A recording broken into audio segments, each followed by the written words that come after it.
hire Coach Santana pretty quick, which lucked out with him, not knowing him. He's done a hell of a job coaching those guys. And we signed 5 D linemen in December. And I believe in that first portal window, oversigned at interior D linemen, because in the second portal window, everybody needs D tackles. It's like the NFL draft. D tackles, edge rushers, corners, quarterbacks, they're going to get overpaid. And so we lucked out then, and knowing we were going to be pretty thin in the secondary in the spring, kind of go through what we had, and then we added 7 DBs that came in here this summer. You know, 4 at safety and then 3 at corner.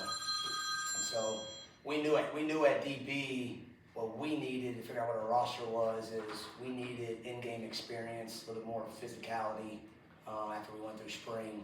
Had some really good young players, you know, like Naaman Allen that was here in the spring early, Kyle that we knew we wanted to continue to develop, and we're firm believers of taking high school kids and develop them if we can get a better quality player there.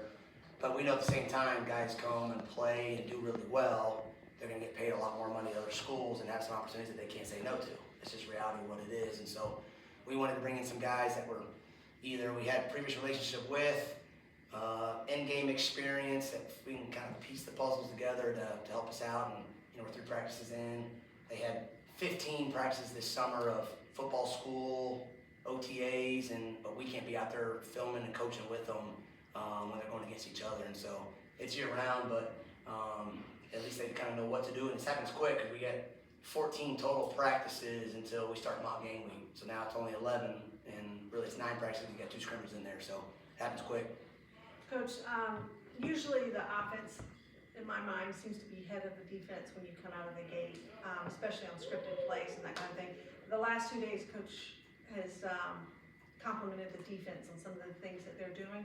What exactly is happening in your side of the ball that is helping you in that area? What I think that helps is when we first got here, a lot of guys, especially up front, is you have, like I said, it's year-round. We had 6 football schools before spring ball. You have 15 spring practices, 15 OTAs in the summer, and so they're hearing a lot of this for their 5th or 6th time. The meetings don't stop.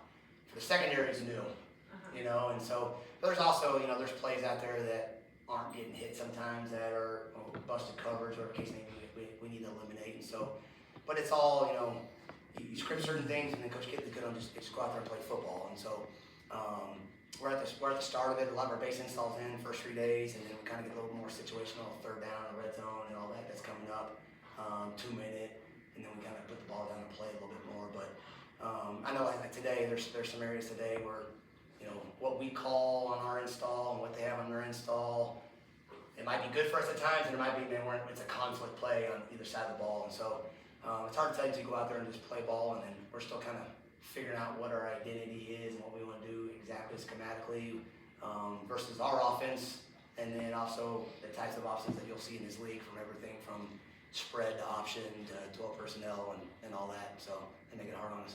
Is the main thing, you know, when you come in here, trying to affect the quarterback, not necessarily sacks, but just make him move, screw up his timing? Is that like one of the main tenets of your defense that's got to happen this year? You know, I preached them the other day. It's really, you know, it's for us, it's 4 things. You know, we talk about spot the ball. Our offense is going to go fast. They're going to go for on 4th down. We know we're going to play a lot of plays. There's going to be times where they save our butt, and there's going to be times where all of a sudden they don't get it at our own 30-yard line. It doesn't matter, spot the ball, our job's to go play.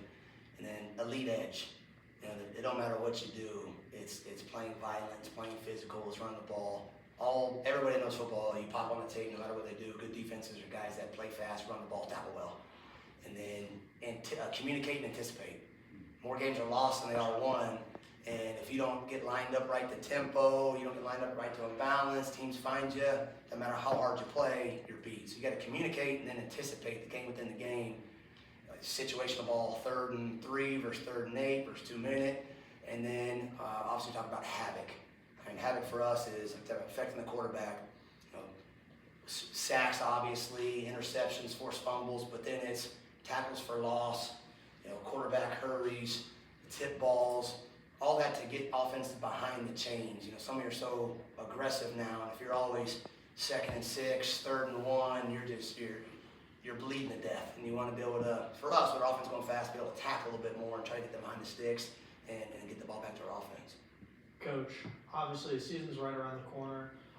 You've had some time to figure some things out. Are we expecting you to be upstairs or downstairs guy? Are you going to be on the field? Are you going to be up in the booth? I'll probably be down. There's one scrimmage where I was trying to figure it out, and I went upstairs, and you see it better, obviously. And the one scrimmage I was down, we played really well, and I go up top, and we didn't play very well. And so coach, you say, "Oh, I'm going to go downstairs." But it's it's just communicating with your guys and getting feel and talking to them. But you got to have people you trust upstairs, and the iPad's obviously helping a lot more too now. It used to be upstairs of like who saw what's going on, and you're still getting that communication. But then as soon as the series is done, you get back in the iPad and you see what happened on the iPad as well. And so plan to be down. Coach, you kind of described how you want your defense to play, answering his question. Mine has there been anybody through the first couple of days of camp that really fit that profile that you mentioned? We're talking all the time with just being a football player. We want multiple guys. Obviously, there's talent and all that, but we're playing in the football shape, and guys that want to fight, that love ball, consistent learners, wanting to elevate and improve all the time, right? That's players and coaches, and so I do think we have a good group, and I think that's key in a lot of college football now is so many transfer portals is you got to hit on your transfer guys you bring in, and I think we have a good nucleus of guys that love ball, that want to learn, want to improve, and then a good group of young guys that are getting that way. And our job is to put the right people on the bus in the right seats. And I think for the majority, we got guys that want to be coached and that play hard. And there's a few more we're bringing along, but I could go on in a few spots, but it's hard. It's first day in pads, and so I don't want to blow up anybody yet and all that stuff because how guys are. But I think in general we have really, really good kids, and I first said that when I came in here, taking over a program. Really, really good kids that want to be coached. Good relationship with our guys, and Coach Kidley makes it, a family environment, and want the kids. The best part of their days coming in the building, want to be here, want to be coached hard and learn. And so, time will tell as that goes on. But we have a good nucleus, and if there's any other questions on certain guys and certain groups, I'd be happy to answer. I got one real quick. In the spring, I asked you if anybody popped out. Now we're in fall, and I heard your first answer there. So, but is anybody really like, hey, this guy is impressing me? I think I'm starting the back end where I'm at. I think Therese Reed, who just came in, he's a prime example of a guy that took a lot of hours. He took like 20-something hours to be eligible this summer. Really? Because the hard part is progress towards a degree. He started 3 years and played ball, and then went to UTEP, and then came back at Grand Valley. Lost track of the school he was at, Grand Valley State. So he played a lot of football. That's huge. And he's been impressive. He's smart. He's everything we want. And we have a lot of kids like that. Chris Tooley's another kid. It's just kids you love being around, love coaching. It's important to them. They're texting you at night. Hey, he got all these installs. He's taking 27 hours, and he's got every install out and texting me a question, why are we doing this compared to that? He's up there doing extra work. Josh Roberts is out there. We're having another young guy. We're having official visits and bringing kids back to dinner, and he's out there with the agiles and pads by himself late at night. And so that's what you want to see. But Therese is one that pops out, who's going to do good things, that can play outside, has the ability to play inside. We're going to have a lot of competition at safety there, and who end up going. And I don't know if we're going to have our starting group. There are going to be 2 or 3 guys that pop in for rotation as we roll with it. Obviously, Tyler Stolz's leadership as he came in. He's everything that you want in a middle linebacker. It's important to him to play ball, communicates, and then from the front, there's a lot of competition there. We're really solid inside with CJ and Bryce. That done a heck of a job of physicality and leadership. And then at edge, we're having competition at those spots. Brought in Deshaun from Tulane, who's played ball as well as he's playing into shape. And so, a lot will be determined. We have the best part of us as coaches now is we have guys that have played in games here or other places that could be a 3 right now, right? And so you're not just handcuffed. This guy has to go out there. You got to play well and practice well to go out there. And so guys, I think, feel it a little bit. And I'm not naive. There's competition in some other position groups a little more than others, but then guys are battling out who's the third guy to go in or who's second team, or if the guy goes down and one's not playing well, they're going to step in and go play. You kind of touched on it a little bit through that answer. what guys have really started to emerge as leaders, whether it be from spring into summer and through those practices, and now heading into fall camp? And second part to that question, what do you want to see from the rest of your unit in terms of leadership as you approach the regular season? And I'm gonna answer that second part first. You know, as coach said, as we figure it all the time, is it player led or coach led? You know, and Coach Kidley obviously wants a player led team. All great teams, as you guys know, are not just led from the top down, but inside out. So you want the players to lead that. And so I think when we first got here, and when I came back in July, when it's our vacation and the coaches aren't around, we kind of watch a little bit more and see who's leading the off season. And so some guys are new. You know, they're figuring out their scheme. They hadn't played here, so kind of like, do I have a voice or not? So they're kind of waiting to make plays before they talk. But, you know, in general, obviously with Tyler Stolsky being there at linebacker and communicating, but he's a defined leader for us. Interior with CJ and Bryce have done a heck of a job out there at DB. You know, Duda had a great off season and everything. He's competing and everything in fall camp. Therese is one of those guys I was talking about as well. Speak of the devil, Wendell, that walks in, the old man I forget about, that's coming, that's been around. And so that's the key to everything now as you're looking at all these teams. Every good team, as you look at it from transfer portal, it all starts, do you have a quarterback? And then do you have depth, and you're bringing experienced players in that can fill, as these seasons get longer. If a starter or a second guy goes down, you have an experienced player. It's not just a new guy that's coming that's never played before. Coach, I was going to ask this question regardless of if he walked in or not, but Sure. totally. But you look at this nickel corner room where you got a very experienced guy like Wendell out here, but then you also have some really young guys. How have you seen experienced guys in that room? Wendell, Pop, is Thule in there? How have they been with guys like Damon, with Zion, that could step into that role maybe next year or wherever the future lies?